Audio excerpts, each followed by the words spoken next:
We're Hello. Hello. We're back. We're back, still alive. We're back still alive. Brian Johnson would be so happy for us. Yep, we I didn't already die. mentioned him. I bet Jennifer $10 that his name would get mentioned today. That was just natural too. I didn't even think about the bet till I said it. So do I He get is $10 or do you get $10? you can have $10 Okay. because I like fell into it. I will I won't win money fight you. it. Okay, deal. All right. Well, that's Well, exciting. we're here with some exciting news. Jennifer was asked to speak on a panel in her hometown. I was. Yep. The panel was so cool about a topic that she was like wrote into them. I have something to share. Unique perspective. So go ahead. What was it about? I like tracked them down and I was like, "Can you please put me on this panel? I would love to talk about it." Well, listeners, can you guess what the panel would be about if you've had any clues from this podcast? It's related to when Aleesa and I got together. The very first topic we ever thought of was Death. death. Why not start with the end? Why not start with the end? Let's just go straight there. And to make it even better, it's death with religious context. Yep. So, this group, I saw a post for this group out of the blue on like a community Facebook. What I mean is like if you have like a small town and it's like their pay, you know how the dumpster fire is of like a community Facebook post. And so this guy gets on there and he's like, I'm all about having casual conversations with people who have a different worldview than me. And like just getting to know someone who's different than you. And I'm already drawn in because I'm like, that I love that. I love learning and talking to people who are different.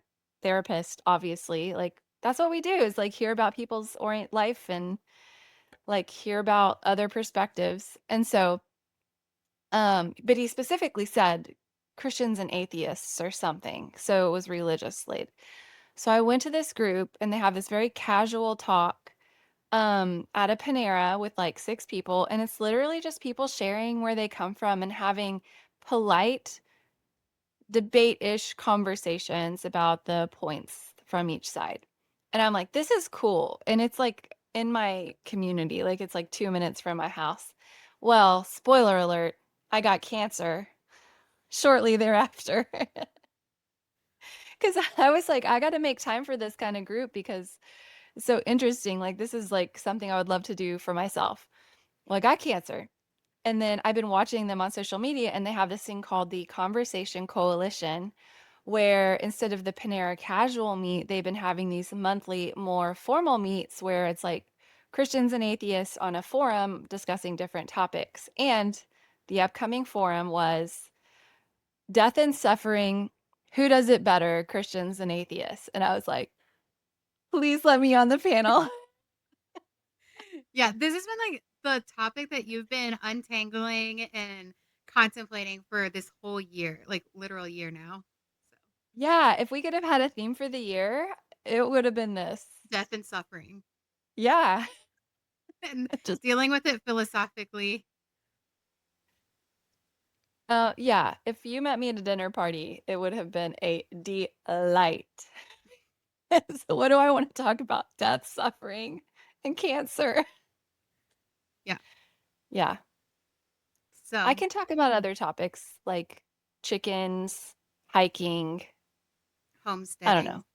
Homes, yeah, there's others. Being a soccer mom, I'm multi-talented. So, But the most interesting is what yeah, philosophy, death and suffering, post religion coping. Yeah. yes. All right. Yeah, this is my flavors of life. So, what did you think of when I told you about that I was going to be on this panel? What were your inside thoughts? Okay, so first, we've been joking so much lately about like Leo energy, like it's definitely Leo energy to be like, I put me on the panel. Like, you need to Yes, it hear my message. is. So, as a Leo, I was like, you go, like, be on that panel. Yes, they do need to hear your message, 100%. So I was excited. I was like, that's so niche and really good. And then I was all like, I wonder who it all is going to be on this panel. What's the background going to be? What Yeah. are the Christians like? What are the atheists like? Are they on extremes of the spectrum? So I Yeah. was curious to see how it would go. Me too. Well, the first interesting premise is that the guy who, one of the founders of this organization, he does a little intro in the beginning and he's like, the purpose of this group, the advertised purpose, is for people to be comfortable having hard conversations with someone who's different than them. Okay. And I think in today's society where we're like so divided and it's so escalated on all these topics that like it would behoove us to learn to have a calm nervous system and to be able to articulate our views and to be challenged and to hear someone else articulate theirs. And like, if we could just like bring back like common decency of like, before we go straight into attack mode, I just really believe in that. I believe in that goal so much. I think it would be great. And it's hard for me because even I feel like I get riled up real fast. Um, and so it's a personal challenge. Can I like sit across from another human who's very different than me and express myself and listen without, becoming like a mean person or super judgmental? Yeah. So like the premise is to go in without an agenda.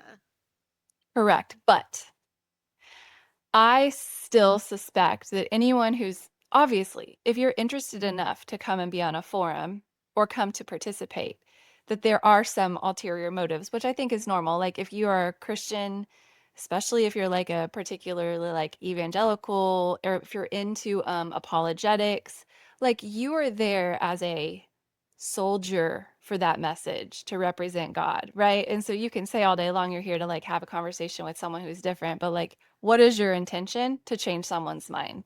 Mhm. But as someone from the opposite side, my secondary motive is also to, well, first to be able to have like representation for people who are not religious. And second is like, I wonder if it could help someone be exposed to another worldview so that maybe they will second guess their own in a healthy way and Okay. reconsider their position. I don't want to like talk anyone out of anything, but like I think it's good for us all to have that exposure. Sure. Yeah. I think It's it's good. anti-culty. Yeah. It's good to have exactly exposure from many sides of the spectrum and then being able to sit with the cognitive dissonance. And I'm big on exposure, like letting yourself sit with some of the uncertainty, the cognitive dissonance, and figuring out what to do about it, especially after years of dismissing cognitive dissonance and completely ignoring it. I feel like Yeah. my philosophical growth was stunted because that was a tool of mine. But nowadays, it's like, yeah, bring on a different perspective and we'll see what happens. So, And I will say it did impact me in a way that some of my it brought up cognitive dissonance and it did shift some of my feelings just being in that experience, which I'll okay. unpack. Did you go up to the altar? I did not go up to the altar. Okay, so this forum was held in my hometown at pretty much the only progressive. There's a Methodist church in my hometown. It's like the only openly affirming church to be found. And let me say, there are like plenty of churches around where I am. Like you could throw a rock and hit a church, and none of them are affirming except this one. And I only recently found out even that this church was affirming. I had no idea. And by affirming for our listeners, you're referring to accepting LGBTQ folks, right? The openly saying Mhm. that we accept, we will do marriages, we will have on staff, we will no holds barred say like you are 100% welcome as you are to participate here in the fullness, and we like bless your sexual orientation. Like that's great. Whereas like a lot of evangelical churches around here will just like hide what they have to say and they'll say we are welcome to all people, but then you get into it and they're like can't get married, can't serve on leadership. If you dig deep enough, they're like, well, we only believe in the biblical definition of marriage. Yeah, it's such a bait and switch because they'll put It's out on their sign, they'll communicate, "Oh, we're so glad you're here. Come as you are." But yeah. there's kind of an agenda behind it of, well, if you're a certain type of person, come as you are and then learn how to change and change. So Yeah, and that's not an affirming that's not attitude. affirming. Yeah. It's not affirming. Yeah. So the first thing that's cool is that I literally had not walked into a church, I don't think, since COVID. Okay. So 5 years. All right. It's And I like was like, Toby "Oh," vibes. it gives me, like, kinda like a weird feeling just to tell you. Yeah, I was like, "Okay, here we go." So, I walk in, the very first thing I see is, like, some sort of picture of Jesus or something on the wall, and I was like, "We're in it now. We're here." It was definitely exposure therapy. Okay. And then, Did the it event was called. sorry, did it have that church smell? Yeah, it felt like a church. I Yeah. mean, the lighting, the carpet, the way the rooms, the temperature of the air, like, there is something it's just you can't even quite especially, like, on a like, church on a weeknight because it's, like, a lot of the building isn't in use, and so then there's just, like, this is the lit hallway that's here for where this f do you know what I mean? I Like, miss there's this that. I miss Me it. too! Yeah. Yeah. I miss how that felt. Mhm, I miss, like, the magic of it almost, or, mhm. the church I grew up in had these doors on their sanctuary that looked like Legends of the Hidden Temple, like old doors. I know what you're talking Yeah. about. And so when I would be just like at church in this huge building, unsupervised and stuff, I'd like act like I was kind of like exploring, and there's just something special, Yeah. nostalgic about being in a church like on a weeknight. Yes. Yeah. Then there's like the new church smell and the old church smell. You know, you go into some like old Baptist churches that Mhm. haven't been remodeled in forever, and like that has a certain smell to it, basement like. And then Yep. there's like new construction churches that smells like new. I don't know. Like, Echoey halls because they don't have carpet, they have polished concrete floors with auditorium chairs. okay, yeah. That's my take. Mm. Yeah, that's really nostalgic for me. So like, It is yeah. same. Yeah, and it brings up feelings of comfort and community and, like, you're gonna be with, like, friends or whatever. Yeah. Yes. Yeah. So, those feelings at first it was, like, apprehension and, like, "Here we go," and then it was, like, the nostalgia really hit hard. And then, like, there's probably, like, 30 or 40 people there, and everybody was chatting. So then we start the panel, and it's the 2 of us, 2 actually women in the therapy field, ex-Southern Baptists, ironically, and the other side of the panel is 2 white men, probably our age or a little older, who are both affirming liberal Methodist pastors. Okay. They're the So, religious representation. yeah, and we're all supposed to talk about death and suffering, who does it better. I'm like, okay, that's kind of biased. Like, what'd you say to me? Like, that's as atheist believer as you can get or whatever. Yeah, Yeah. so I've made this point with Aleesa before. I don't know if you agree or not, but like I think that, and they even said it actually, someone else said it before this panel started that like there's not a lot of difference between like super progressive Christian and kind of like an open atheist or like a Agnostic. casual atheist or something. Okay. Like there are degrees of separation and that's exactly how it played out. Like, as soon as they started talking, I was like, "I agree with everything you just said. Like, we have nothing to debate here." Yeah. So Uh, yeah. I'm also kind of like, well, I kind of understand why they didn't invite some fundamentalists, because like that's when stuff gets heated, you know? Or it's like you'd have to choose the right one, you know? yeah. I know some I know some fundamentalists that have the intellect to be able to like calmly debate and like Mhm. not use a bunch of logical fallacies and stuff like that. Well, this isn't really a debate scene, but I know some like articulate fundamentalists that like, aren't combative or insulting and stuff, but Yeah. they're few and far between. Definitely. Well, and I've listened to some of the other panels that they've had now because I was Mhm. curious, and they've had some fundamentalists on there, and it was very much what you're imagining, where Mhm. they were just kind of talking down like a theology bro, and like a lot of the way that they would phrase things were like teaching someone how it is instead of saying like, "Well, my point of view or my theology or whatever." It's like, "Well, this is the way it is." And you're like, "Okay, but it's actually just the way you think it is." But, Mm. Yeah. owning that like they definitely have like the authority in the room. It Yeah. was a little cringy. Well, because like that level of, dare I say, narcissism is oftentimes celebrated and reinforced in those circles. So they believe that they have even more of a right to be so absolutist about it.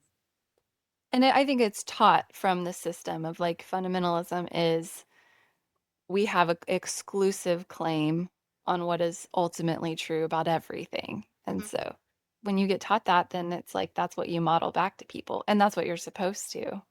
Yeah. It's a challenge. It We is. did we did end up having some, like, for the sake of the conversation, there were some disagreements. For example, like, I think that the pastors would have said, like, that having religion as a coping skill with death and suffering is helpful. Um, Probably maybe even that it's, like, more helpful than not having one, and I would kind of argue that because our societies are using religion as like a tool for death anxiety, like it's like kind of the main tool we have. Um, we are beholden to all the potential other harms that religion carries with it. So great, like it's solving a problem for us where we're like, oh, we don't have to worry about dying because we believe this. So great, like you're reducing anxiety.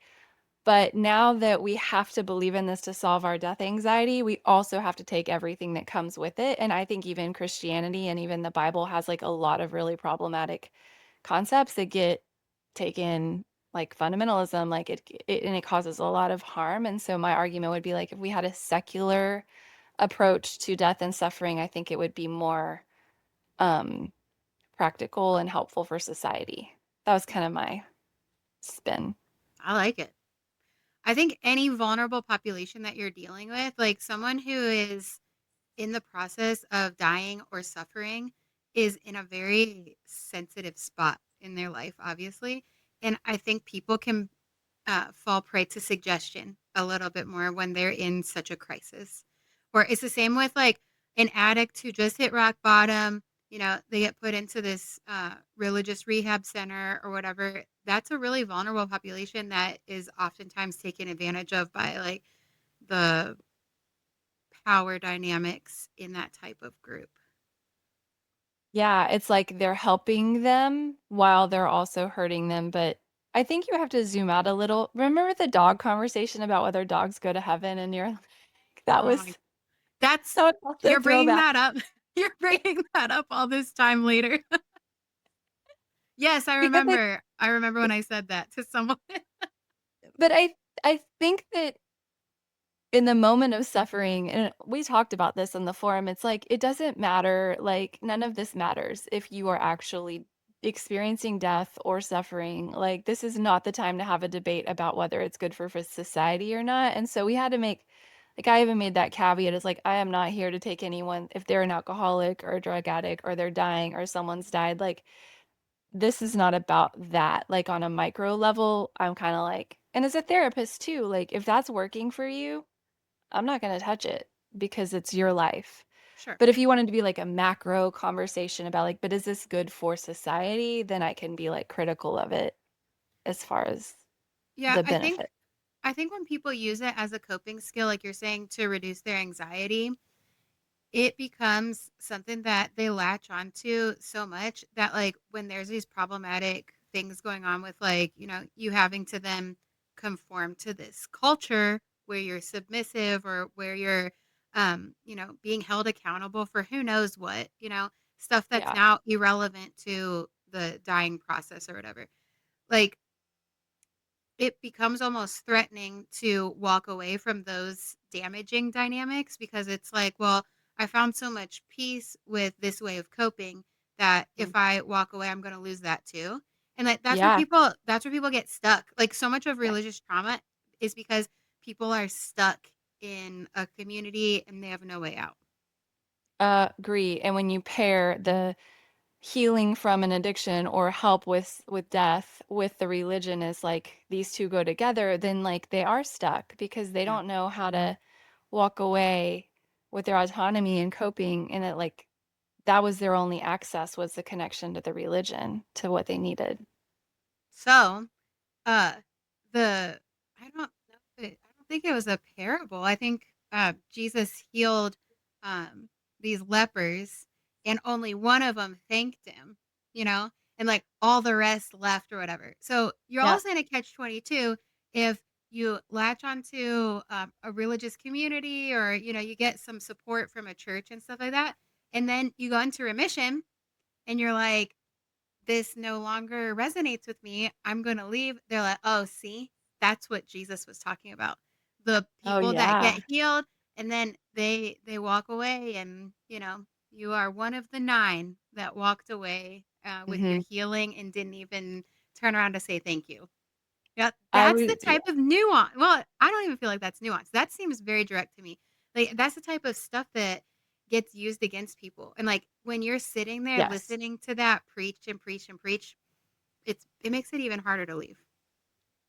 I think that parable used that way is an example of, like, the cult dynamic of, like, when you make these little messages along the way, like, you pre-indoctrinate someone with a belief that's gonna make it very hard to leave. Yeah. Because they know when you're hearing the lesson, it's like, "Great, I'm the one that stayed," right? It's like the parable is calming because 'cause you're like, "Oh, look at me, I'm faithful." Hmm. But the parable is also serving to keep you there Yes. because the lesson that you're consuming is don't be like that guy, Yeah. And the bad guy. it's like, oh, like the door's always open. You can leave whenever you want. That's what every group says. I know. But it's not that simple. Like mentally, the doors aren't open because you've been either threatened or emotionally ostracized by the idea of leaving, to where Yep. it feels so threatening. The term for that that Janja Lalich uses is bounded choice. Yes. Yep. If you want to get clinical, I think that she has such a good point, like, that you say it's a choice to come or go, but it's a bounded choice because there's all of this psychological, emotional, relational, invisible layers holding you from making the choice that you would make on your own, Hmm. like parables. Is that concept in Called Center Mist? Yes. Okay. I'm taking her training, did I tell you that? I don't think so. That's I don't think I exciting. did. Yay. I needed 8 more CEUs for the year, so I got behind, Mhm. and, that's how I justified it. I was like, "Well, here's 8 more." Nice. Nice. And they Yeah, count towards licensure? That's great. I should look into yeah, it. That's it cool. does. Nice. Ooh, take it with me, that'd be fun. When is it? It's $250 though. I'll ask my boss. Okay, check with your accounting team and see if they can They said swing it. yes. You've been working really hard this year. Oh my gosh. I have. Yeah, I have. it's only like 2 sessions. I'll check it out. Okay. See you there. So, okay, here's the second part of the panel I was gonna tell you about. Um, I did not expect to be so nostalgic, to the, progressive Christian, pastors. I felt like I guess we tried, like, one progressive affirming church on kind of on our way out, and it was just, like, too far of a drive, COVID happened, and it was over. But I think that I could have been a agnostic, atheist type person and still engaged in the community of an affirming Christian space for a Okay. while, and it made me sad that I kind of, because my last church experience was so bad, I was like it made me sad that I was at one church 2 miles away where I had the bad experience, and I could have gone 3 miles away and had a better one, and I just didn't know it existed. Yeah, I always have trouble with affirming churches because I don't come from like a liturgical background. So when you go to a United Methodist church or something like that, it feels like a Catholic mass to me. Mhm. And I'm just like, ugh, you know. And Yeah. I appreciate their doctrine and where they're coming from and stuff like that, but I don't know. Maybe I'm just one of those contemporary girlies that I like the fog machines or something. Give me the mega church Give experience. me yeah, give me an affirming megachurch experience, which in Texas is not gonna be come by at all. No. Yeah. No. It's hard. I I know, want the and then I country club. yeah. Wait, what? I said I want the country club. That's what the mega church was like to you? Yeah, like they yeah. Oh, I feel like they're It's like too a big for a social club. country club. No, I but want it's the like Coldplay concert. That's what I think it is, like a yeah, Coldplay sure. concert, lights are down, you're worshiping, you're getting a kind of a high from that. Sure.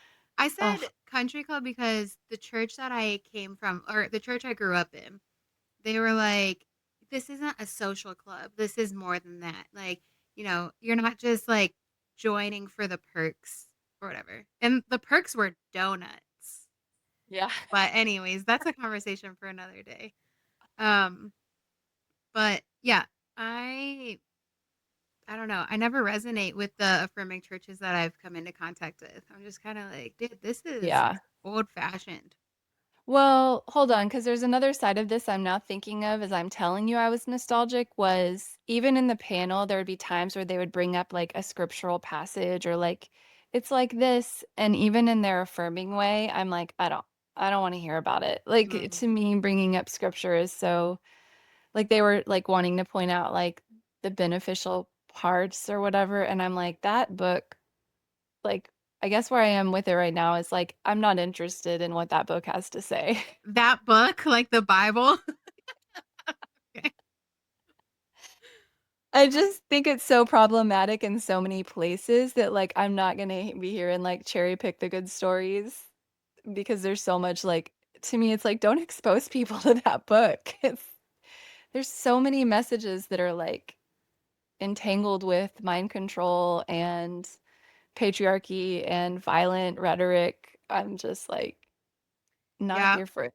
Or like how I told my daughter, if it doesn't sit well, treat it like a ghost story. Yeah. Yeah. It's like ghost story genre of fiction. Yeah. So maybe I wouldn't do well and maybe I wouldn't have made it in a liberal affirming church either. I probably would have just been like, you know what, guys? I'm going on a hike on Sunday. So So pagan of this you. is over. So, anyways, their stance was that generally for society, being involved in religion makes the grieving process a little bit more light or doable. Like, what was the conclusion on their end? It's interesting because they mostly were kind of playing defense even before we even said anything because they're so like affirming and liberal. They were like, just so you know, I don't even believe in hell and I don't even believe that Jesus saves us from anything.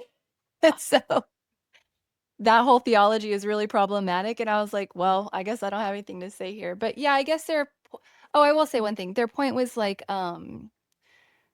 like they mentioned miracles and like signs. Like they brought up some points about like how they felt like when someone dies in the room and then there's like a peace that that's God, or there's like a sign when someone's dying and then like a, they just have spiritual meaning for things that like helps them.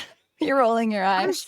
I'm struggling with how they started off with like, no, don't worry, I have street cred.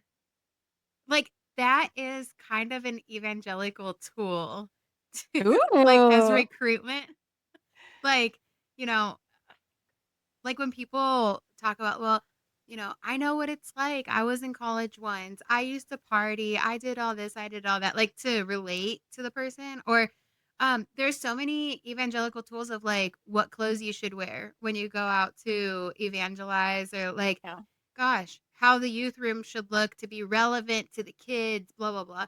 Like going up and being like, look, I'll show you my atheist street cred. I'm not like those other Christians out there. I don't even believe in hell. So see, we're actually on the same page. Like that brings down your defenses. Dang, it I'm just did. It totally works on me. Hook, line, and sinker. and you're like, it smells so good in here. I miss this. I love you guys. Let's be friends. I'll come to Yeah. your church. I'm No, so easily swayed. I am so skeptical at this point. Like I could be I'm not gonna say totally wrong, but I could be seeing some threats where they don't exist or whatever. But that intro just sounds like a really strategic tool to me to warm Yeah. people up to them.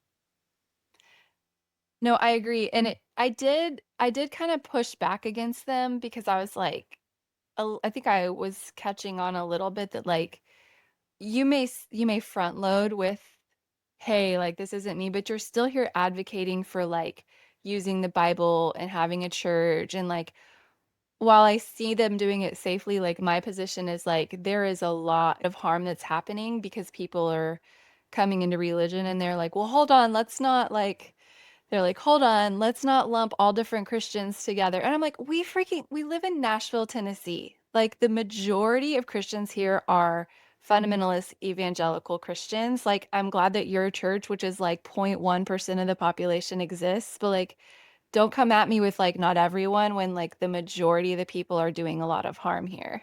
Yeah. So, That seems really dismissive of suffering. yeah, I don't think they meant it that way. They do seem like they were genuinely nice people. You weren't in the room, Aleesa. You would have liked them. Would I? Oh, let's have them on the podcast. We could. We could. Yeah. Do you guys want to see me be skeptical to a bunch of people? Well, I think I would consider myself to be a progressive Christian nowadays, Yeah. but I feel like my skepticism gets so much in the way. Just like straight honesty. It gets so much in the way of me interacting with people in those spaces and stuff like that. Like I find myself to be more of a critic than anything. And Yeah. it's not a that's not, an easy or possible role to play in a religious community, no matter how Yeah. progressive it is. Like, if you're always pushing back, and it's like, "Oh, well, that means you have the gift of prophecy," or whatever. Like, it's not well received to Yeah. be so skeptical or to be pointing out potential for religious trauma. Like, religious leaders don't want that. They are not welcoming to that in their communities. Well, you would have been great on the forum because that was the whole point. Okay, well, which side would I have been on? The skeptical side. I would have I been don't know, like you could have sat in the middle. I might have been in the middle. Because like, I couldn't be on the progressive Christian side because 'cause they'd share scripture, and I'd be like, actually, that's kind of problematic," and then I don't think I would be accepted on the atheist side either. So, I don't know. Well, did I tell you what they're doing tomorrow What? for the upcoming panel? No. They're doing a special event. It's going to be who is the right Christ, who's the true Christian. Oh, And the panel is all Christians, okay. progressive to fundamentalist, and they're going to debate each other on who's the true Christian. Isn't that a like that's quite a debate? My gosh. Well, especially when arguably one half of them are, like, quite brainwashed.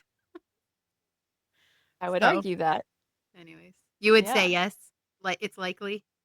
Well, I mean, I think that Christian fundamentalism is a very high control version of Christianity and that the people in it are under that control. Yeah, when I say brainwashed, I don't mean that they're not autonomous or anything like that, but the Well, I amount of do. s okay, trying to be PC. I'm just kidding. I know. But it's just, like, the amount of script involved or the Yes. amount of memorization involved in those circles, and, like, I'm very familiar with that. Like, I'm not just, like, talking about a hypothetical community or anything. It's like, I know what the scripts are, I know what the memorization looks like and everything. And so when I say arguably half of them are brainwashed, like they all engage in memorization and their own apologetics and Mhm. stuff like that. But Mhm. one Mhm. half of them is, or I don't even know if it's half, but the fundamentalist side is so rigid to where sometimes you can't even like get an idea in. And when I have spoken with very fundamentalist people, they tend to use a lot of hyperbole to drive their points home, and that's not an effective debate tool. Like you can't debate with someone who's using hyperbole, straw man logical fallacies and stuff like that. It just gets to be irritating. So, I think what's hard for me is that there's so much fear and anxiety built into that mentality because and it's framed like if you're talking with someone who's quote a non-believer, then you're coming in believing that there's a spiritual war happening and that God is there like to like reckon like fight the war for you and that you're mhm, talking to the enemy and that you're like talking to someone who's going to attack you. And so the prefrontal cortex access is like gone yeah. because your nervous system is in fight mode. And so, and I feel like you can feel that, like, tangibly in the room when you know that you're not talking to a person about how they actually feel. Yeah. You're talking to a very, like they're like, to the indoctrinated them, that's like, Yes. "I'm here for a war," and that's Right. different than, like, an actual conversation. Because it's like, if you could just, like, be like, "Hey, like, have you ever had second thoughts about this?" Or, like, "Could you be?" Because I have, I'll share that with you, and if Yeah. you could get down to their raw humanness of, like, "Sometimes I wonder that," like, then you'd be talking to them. Yeah. Um, you see that with Mormon missionaries that come to your door. You see it with Jehovah's Witnesses. They are very much in a persona. Yeah. And Christians are not exempt from that, or fundamentalist Christians, even progressive Christians in certain spaces, I would say, like, you flip on a certain switch to where your language is different and stuff like that. So, yeah. And like, it's like, oh, I've tried to like befriend some door to door missionaries and stuff like that, like to see, and they are hard nuts to crack. Well, because th they kn it's like they're on a mission to accomplish something, Yeah. and you're the project, and relating to you as a human is c completely counter to that. You're Hmm. not a human friend or whatever, neighbor. I Yes. know.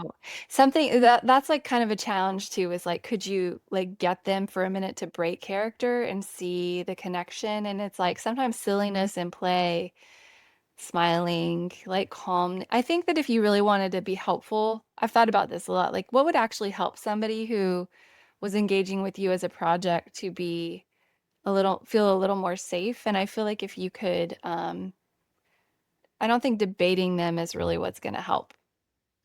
Is No, it? yeah, a debate doesn't feel safe. Like, there's public speaking involved, and even if you're really familiar with public speaking, you do not want to be humiliated on a stage. Yeah. So, and then there's an added layer of like, I have to be this like bold witness for the Lord and for the kingdom, you know? And if you don't deliver on that, I think there's a certain level of conviction that Yeah. can be a little bit, it can be hard to carry as the response. What would you ask? Okay, so, like, they'll take questions from the audience in that panel at the end. If you could have a question asked and you could direct it towards the progressive Christians or the fundamentalist Christians, either or both, what would be your audience question? Okay, if I wanted to drop a bomb on the Okay. debate, I would say, how do you feel about postmodernism? Because that brings you back to the root of the whole thing. Like, fundamentalists reject postmodernism so much because if we're talking about truth, postmodernism says truth is relative to the individual. There isn't a universal truth. Fundamentalism rejects it, obviously, because they say there is a universal truth.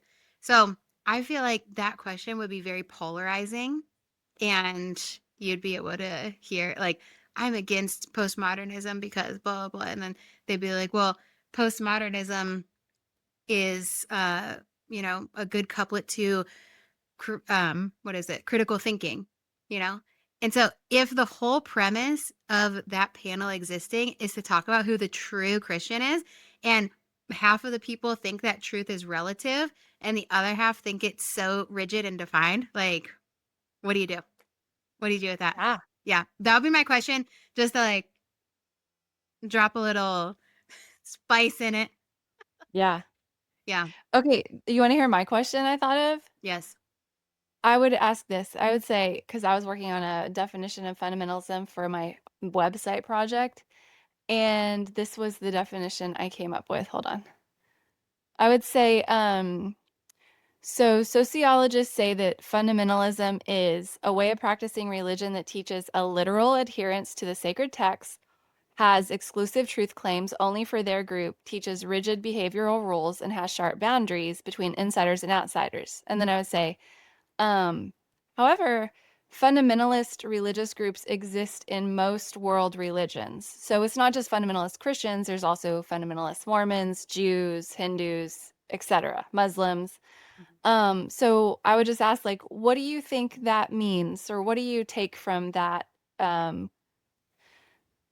what do you how do you interpret that human experience that there's often a fundamentalist or a non-fundamentalist part of each religion? Oh no. What do you think they would say? I feel like the Republicans on the panel or the fundamentalist Republican, they're going to feel like you're comparing them to jihadists and they're going to get on the defensive. But I'm not comparing them. I'm just saying you happen to have the same approach to religion that jihadists do. I know. The question in That's not itself, my it's not my fault.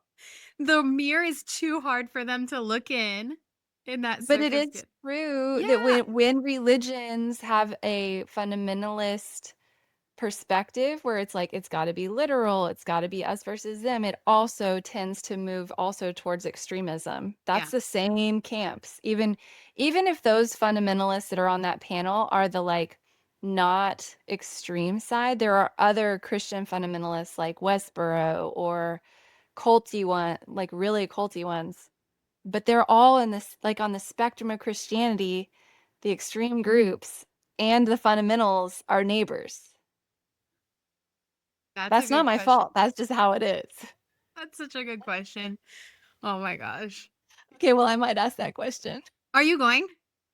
Yeah, I'm Oh, going. cool. All I'm right. a, All right. Yeah, ask that question. That would be really good. okay. And if someone else asks it, then I'll ask, what do you think of postmodernism? Oh my gosh. Well, is that that? I think that's that. All We'll right. be back next week with another fun topic. Yeah, we might bring on some unsuspecting guests to prey on their vulnerability. I'm just kidding. Yep. Well, it's going to be great. Have a wonderful week. Excellent. You as well. Thank you. Goodbye. Bye.